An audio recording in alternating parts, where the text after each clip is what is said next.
Welcome to the Great Detectives of Old Time Radio. From Boise, Idaho, this is your host, Adam Graham. If you have a comment, email it to me, box13@greatdetectives.net. Follow us on Twitter at Radio Detectives and become one of our friends on Facebook. Facebook.com/Radio Detectives. Before we do get started, I want to encourage you to nominate the show at podcastawards.com. We're running in the entertainment category, and your nomination can make a difference. You can nominate us once between now and April the 30th.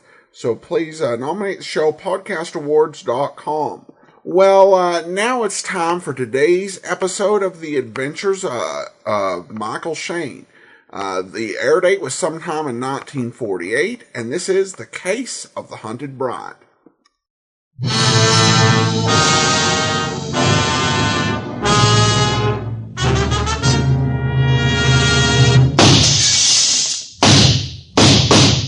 Half a dozen bullets smashed through the window. I just held my breath and said a few appropriate words to any archangels that might be listening. I felt something bite into my neck. I thought, so long, Mike. It's been fun.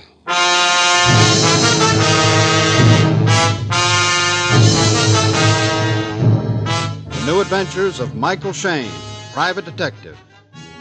This is your director, Bill Russo, inviting you to listen to another transcribed episode with Michael Shayne, that reckless, red-headed Irishman back at his old haunts in New Orleans. We call it The Case of the Hunted Bride.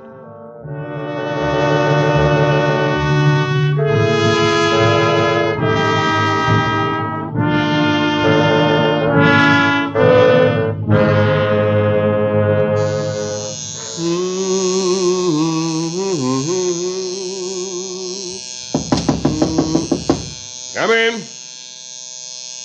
Come in!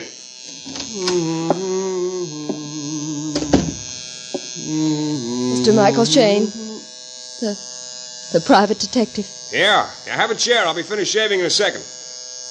Thank you. You always shave in your office? Yeah, usually.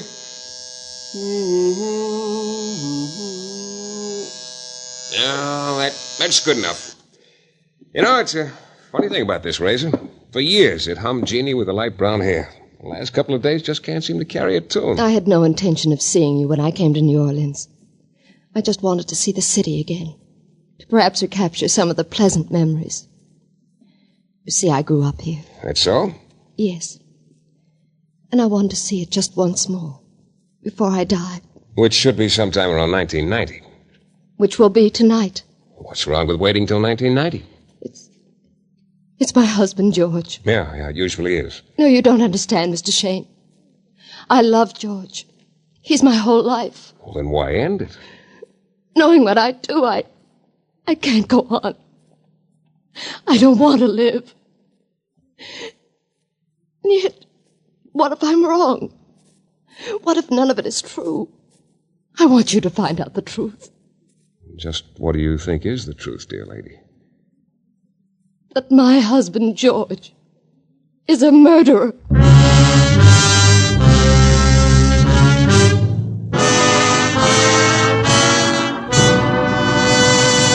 In a moment, we'll return to Mike Shayne and the case of the Hunted Bride.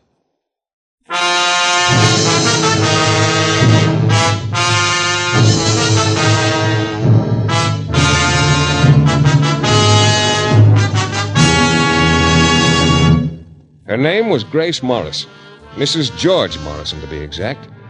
She lived in the capital city of a neighboring state, and she was so madly in love with her husband she was about to drop dead. If that's that love they write those beautiful songs about, I'll stick to my electric razor. Anyway, I told her to go back home, and I'd take a run up and see her as soon as I'd cleared up a few things around the office, and that we'd soon find out whether her husband was a murderer or not.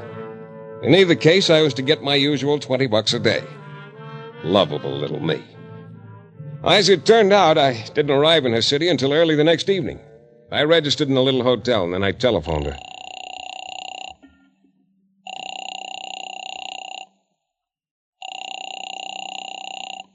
Phone seemed to ring forever, and just when I was about to hang up... Hello? Mrs. Morrison? Hello? Mr. Shayne. Hey, what's wrong? I need... Hey, Mrs. Morrison? Hello? Hello? 20 minutes later, a taxi let me out in front of a small bungalow. A guy was standing on the front porch, fumbling in his coat pocket. He heard me coming and spun around. What do you want? Morrisons live here. What if they do? Well, I just talked to Mrs. Morrison on the phone. She sounded like she was in trouble. What is this, another one of their tricks? Whose tricks? Come on, get this door open. I'm warning you, if you try You anything... may be dying in there. Will you open this door? Dying? Come on, step on it. Hey, what are you shaking for? Well, Here, give me that key. If they've done anything to Grace... Grace! Grace, where are you? Wait! Yes! We found her on the floor in the hall with the telephone receiver still in her hand. The guy who turned out to be her husband carried her to a couch. I headed for the gas heater, shut off the gas, and started opening windows. When I got back to the living room, Grace was coming out of the fog. You're going to be all right, sweetheart. You're going to be okay. You better call a doctor, Mr. Morrison. She looks okay. Call a doctor. But what? If we can work it without a doctor... What's the matter? Don't you trust anybody? Look, mister, I don't know who Now, you let's are. not start that again. See if you got any spirits or ammonia in the house. I think we have. All right, put a spoonful in a glass of water and make it snappy. All right. I'll get it right away. Hey, Morrison, don't close the front door. We need air in here. There's plenty of air coming through the windows. I'll get the medicine now. Friendliest man in town. George. George. All right, easy. Wasn't you. George. Couldn't have been you. George. You just take it easy, Mrs. Morrison. Mr. Shayne. Yeah. Well, that was kind of foolish, sweetheart. What do you mean? I'm the old-fashioned type. In my book, turning on the gas is foolish. But I didn't turn on the gas. What? No. I guess I dozed off. The phone woke me up and the house was full of gas. I didn't realize how bad until I answered the phone and everything started blacking out. And who did turn on the gas? I don't know. You think it was your husband, don't you? I don't know. Well, I don't think so. Not the way he acted when he came in here. Mr. Shayne, I don't know what to think anymore. What makes you believe he's killed anybody? I'll talk to you later. No, while he's still upstairs. No, Mr. Shayne. Come on. The telegrams. That's what started it. Telegrams? The first one came 6 months ago. George had been out of work for so long, and he was desperate. As soon as he got the telegram, he went away without saying a word. He came back 2 days later with $250. Well, that doesn't mean anything. He wasn't the same, George. He began having terrible nightmares. He'd wake up screaming he didn't want to kill. And that's not all that happened. Someone's trying... He's coming back. How are you feeling now, Grace? Better, George. I don't know what happened, George. It's okay. We'll talk about it later. Here, take a drink of this. They've done this. Who's they, Morrison? Huh? Oh, nothing. Come on, Grace. I'll take care of you.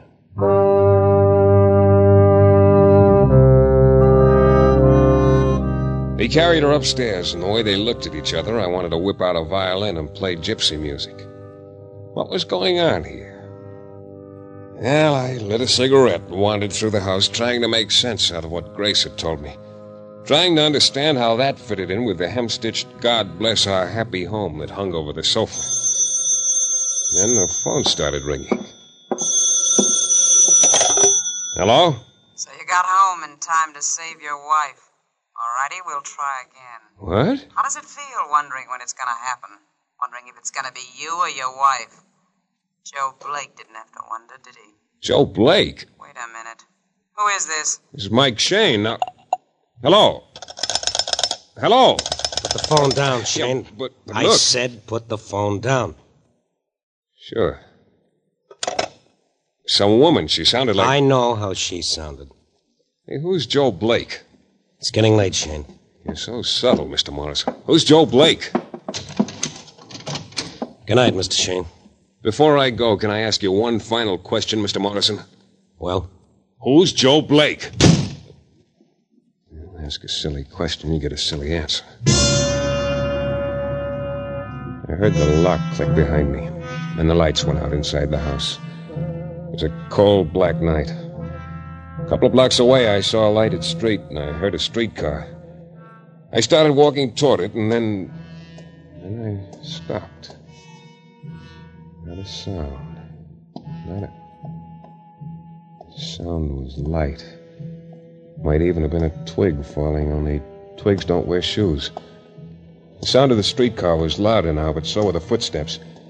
I'm a nervous guy. I put a cigarette in my mouth and struck a match, giving him a chance to pass me. I flicked the match away and watched it make an arc of flame. Before it could complete the arc, a bigger flame exploded in my head. Oh!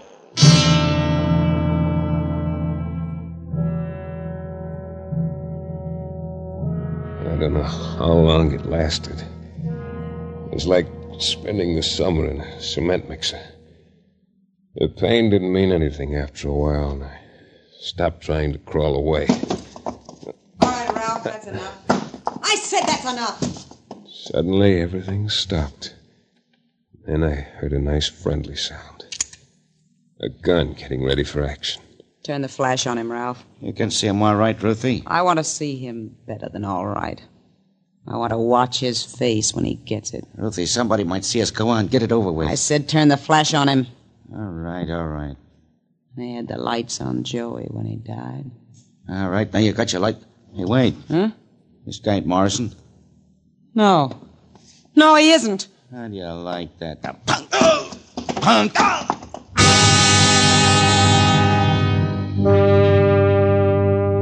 I guess eventually Ralph's foot started hurting him. Anyhow, he stopped kicking, and they left. For a long time, I lay there snuggling up to a couple of rusty garbage cans. A moth-eaten tomcat came up and stared at me for a long time, but he figured I was too big to eat, so he moved on, too. Outside of that, I was left all to myself, at peace among the melon rinds. It wasn't all wasted, though. I was beginning to fit things together. It sure looked now like husband George had killed Joe Blake. Well, finally, I was able to get to my feet and find a taxi and get back to my hotel. As I walked through the lobby of my hotel, somebody climbed out of an overstuffed chair and started toward me. It was George Morrison. I've been waiting for you, Shane. Oh, it's too bad. What happened to your face? I ran into some friends of yours, Morrison. I want to see you upstairs. Well, I hope that's a first aid kit you're holding in your pocket. Upstairs, Shane.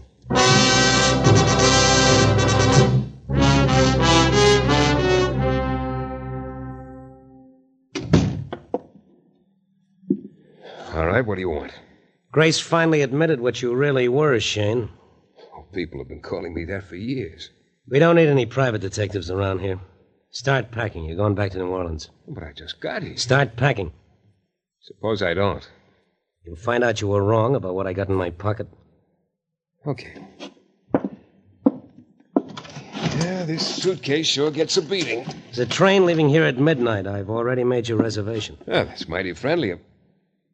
What's the matter? Someone in the fire escape. Take a dive. Now.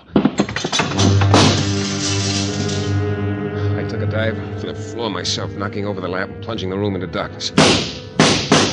Half a dozen bullets smashed through the window. I just held my breath and said a few appropriate words to any archangels who might be listening. I felt the splinter of glass bite into my neck. I thought, so long, Mike. It's been fun.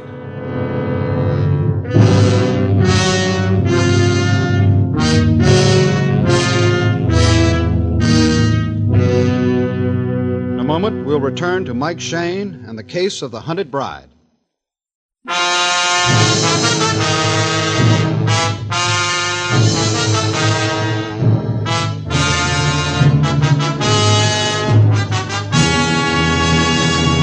Life was getting complicated again. Here I leave the peace and quiet of New Orleans to come to this town, because Grace Morrison had decided her husband George was a murderer.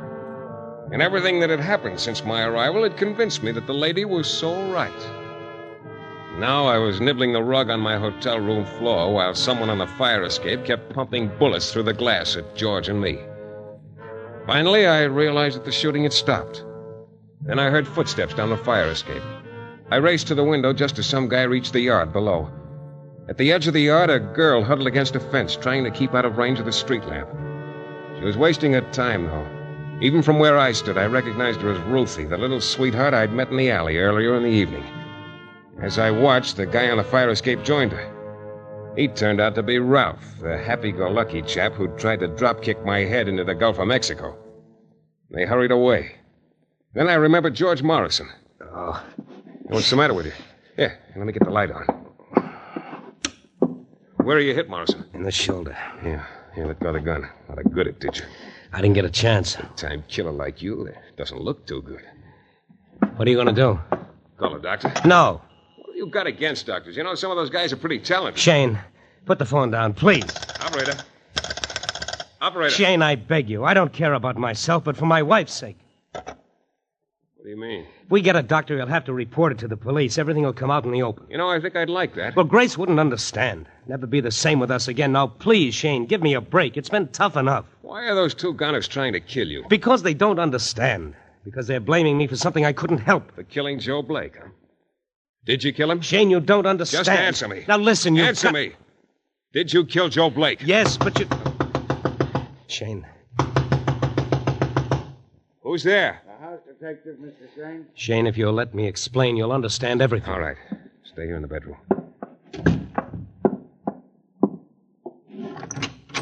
Well? What is it? Some of the guests report hearing shots. They say they think they came from your suite, Mr. Shayne. My suite? Man, I was just taking a nap. Nice mattresses you got in this hotel. You didn't hear any shots? When I sleep, I don't hear nothing. Yeah? Now, how come you heard my knock? Yeah, that's right. You know, science has a lot of things to explain. Shots didn't come from your bedroom. No. Well, all right. Sorry to have disturbed you, Mr. Shayne. Oh, it's okay, officer. Yeah, come around any time at all. Okay, now, George, start to... Hey, George. It wasn't any George. It was only a little trail of blood leading to the window. For the second time that night, somebody clattering down the fire escape. Leave it to a house stick to knock on the right door at the wrong time.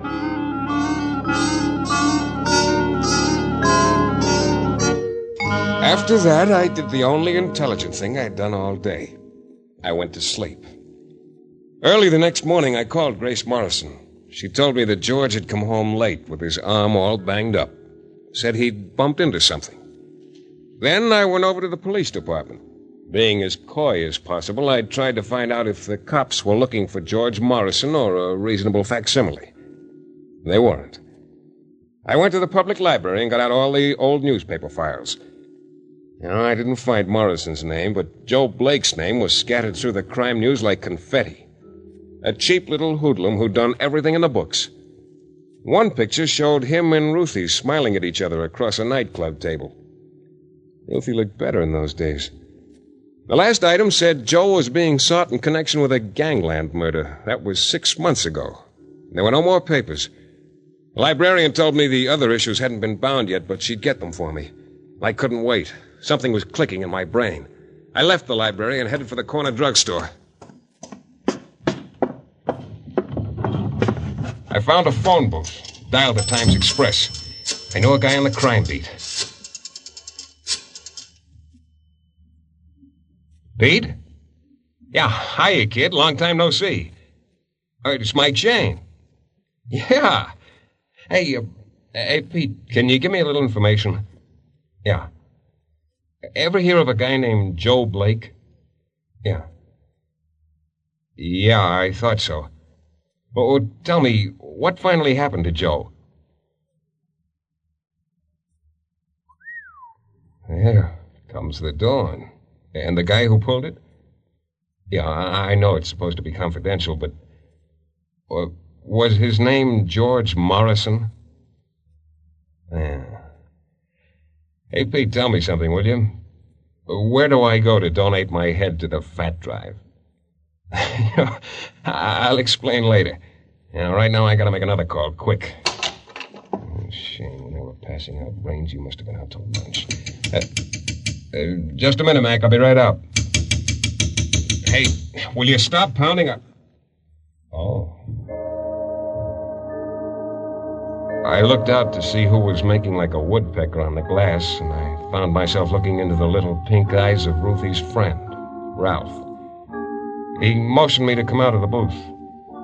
Well, at the moment, there wasn't any place else to go. Come on, Mr. Shayne. Oh, sure, but where? Back to your hotel room. Why? You got company. Not interested. Get interested real fast. I got a gun right on your spine.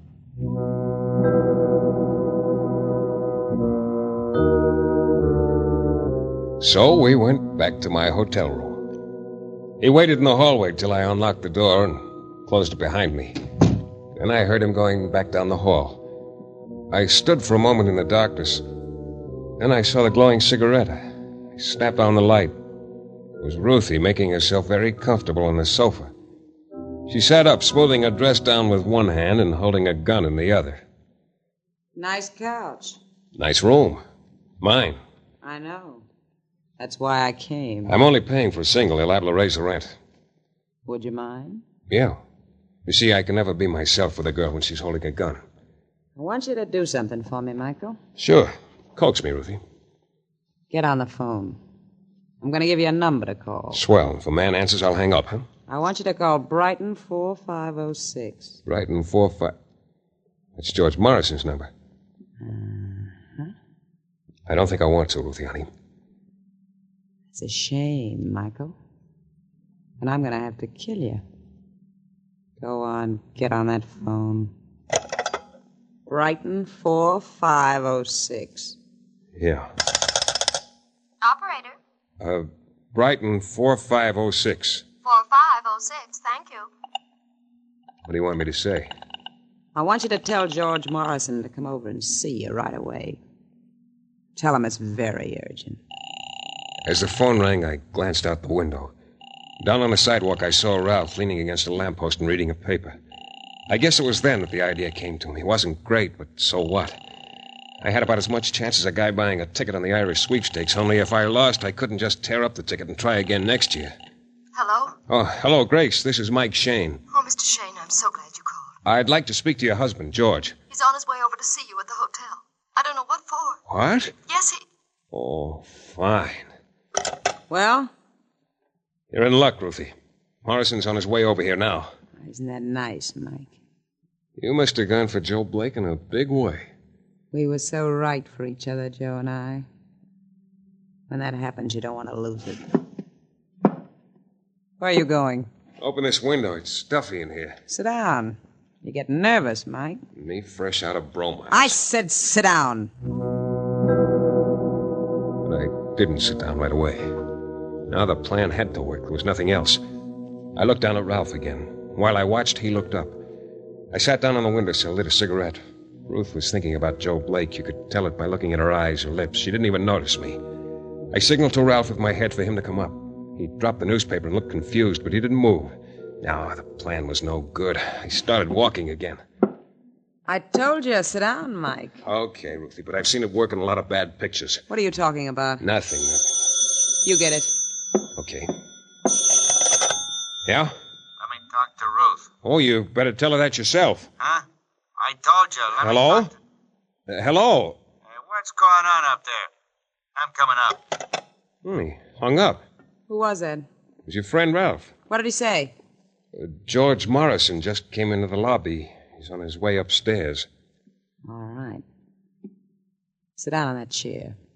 It's funny about love, isn't it, Ruthie? When it's right, you're singing in the rain. When it's wrong... There was nothing wrong with Joe and me. It's the only good thing that ever happened to me. And Morrison had to destroy it. It wasn't Morrison. He just did what he was told. Did what he was told? Ruth, there's only a few seconds left. This is the last chance you're ever going to have in all this world. Give me that gun. No.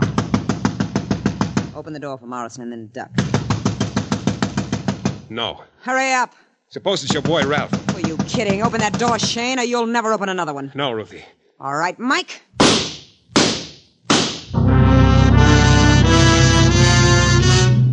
In a moment, we'll be back with the thrilling climax to tonight's Michael Shayne adventure.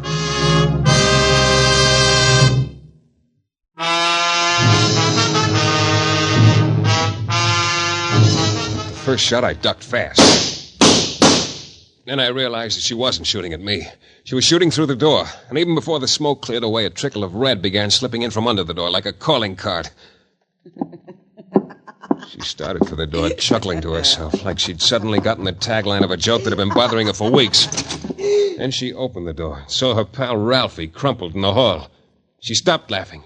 She stood in the doorway, her head thrown back like she was going to sing Grand Opera. Only all that came out was one piercing, crazy scream. Yeah, it was all over. All the way around. I called Grace Morrison from the railroad station. I only had a couple of minutes, so I told it to her fast. I guess a little too fast. But I don't understand, Mr. Shayne. You say I was wrong about George? Yeah, completely wrong. Those telegrams, his nightmares, those people who tried to kill him. Well, I haven't time to tell you everything, Mrs. Morrison. Just take my word for it. Those jobs he's been going on, they're so legal, it hurts. You know, sometimes I think a lot of marriages would be better off if they changed that love, honor, and obey routine to just love, honor, and trust. You know what I mean, Grace? Yeah. That's just about the whole story. Except for one little footnote printed in small type and strictly between us boys. What I told Grace was partly the truth. Those jobs George Morrison goes on are perfectly legal. But her one big fear is absolutely correct. Every time George gets one of those telegrams, he does kill a man, just as he killed Joe Blake. Still, if George doesn't want her to know, well, then I guess that's his business. Because, you see, George Morrison is the official state prison executioner. Yeah, the guy who pulls the switch.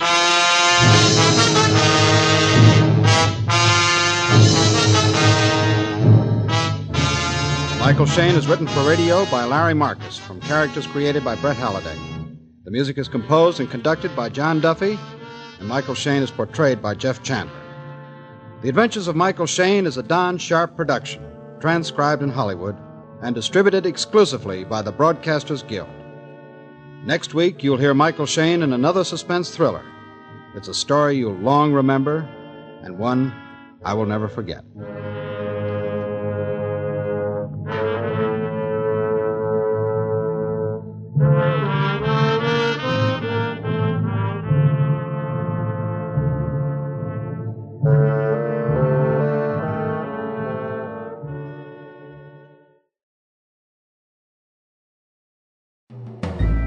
This is Andrea J. Graham, author of the Web Surfer series. Oh, and a Madam's Wife.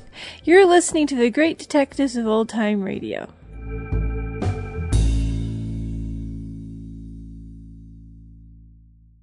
Welcome back. Well, some great hard-boiled dialogue in this. It's not quite at the over-the-top Pat Novak level, but it certainly gives it a very strong flavor. And a pretty good final scene with the would-be murderess killing her accomplice. Well, we do now turn to listener comments and feedback. And we have a few comments regarding Michael Shayne, and particularly the old series. Kim says, Adam, I think this is the first time I've emailed during the last few years. Or third time I've emailed during the last few years. Thanks again for hosting the show. I think the best part of the show is your commentary. Please don't ever back off from that part of the show. I wanted to comment on the Michael Shayne episodes. I really appreciate how Mike shows much more respect for his female assistant than others in this genre, namely Nick Carter. I used to grit my teeth at the disdain that came through Nick's comments to his assistants. Well, thanks so much, Kim. Yeah, there were definitely some issues with Nick's attitude towards Patsy. I think particularly as it relates to modern listeners, but even at the time, it really wasn't necessary as a Michael Shayne show. Then I did have another comment from Jenny regarding Michael Shayne. She writes, I want to tell you how much I've enjoyed the Michael Shayne episodes with Wally Maher and Kathy Lewis, and I'm sorry to see them end. Michael Shayne series, I've also enjoyed Kathy Lewis as Phyllis Knight. I liked her in My Friend Irma, and it's nice that Phyllis Knight is more of an assistant than in many shows of the time. Previously, I'd only heard the Jeff Chandler version and don't care for it. Every encounter with a man seems to be an excuse for fisticuffs, because the fists start flying for no reason I can pick up. My biggest reason may be that I don't like how shy biologist Mr. Boynton from Armis Brooks is acting. Lol. Jenny, of course, raises a good point, and at the time, and actually right after he did Michael Shayne, Jeff Chandler got the role of Mr. Boynton on Armis Brooks, and held that role until he, really came into his own in screen stardom in the 1950s. You've heard that saying, a face that was made for radio, and perhaps it applies to many people, including your host. But Jeff Chandler was definitely someone to whom that saying did not apply. However, when he came into Hollywood, he got into an accident that temporarily left him with a big scar on his forehead, which wasn't going to get him movie casting calls, and that kind of led to a temporary career in radio. He landed the lead role in Michael Shayne. He also played in Armis Brooks, Frontier Town, and he also did some guest spots on Suspense. However, he would become one of the big movie stars of the 1950s. He was given an Academy Award nomination for his role as Cochise in Broken Arrow, and would have a phenomenal career in the 1950s, as he possessed extremely noteworthy good looks, mixed in with some prematurely gray hair that really contributed to his success. He also did producing and singing, so he's definitely an interesting talent. And this is kind of, when you listen to Michael Shayne, this is before he really hit it big. And he was, at the time this first started airing, he was about 2 years away from an Academy Award nomination. But he would also, for fans of old-time radio, he's probably better remembered as Mr. Boynton. And certainly when we get into Jeff Chandler app extras, we'll be throwing in a few episodes of Armis Brooks from his era. Well, that will do it for today. Join us back here tomorrow for The Avenger. And then next Monday, it's another episode of The New Adventures of Michael Shayne. In the meanwhile, send your comments to box13@greatdetectives.net.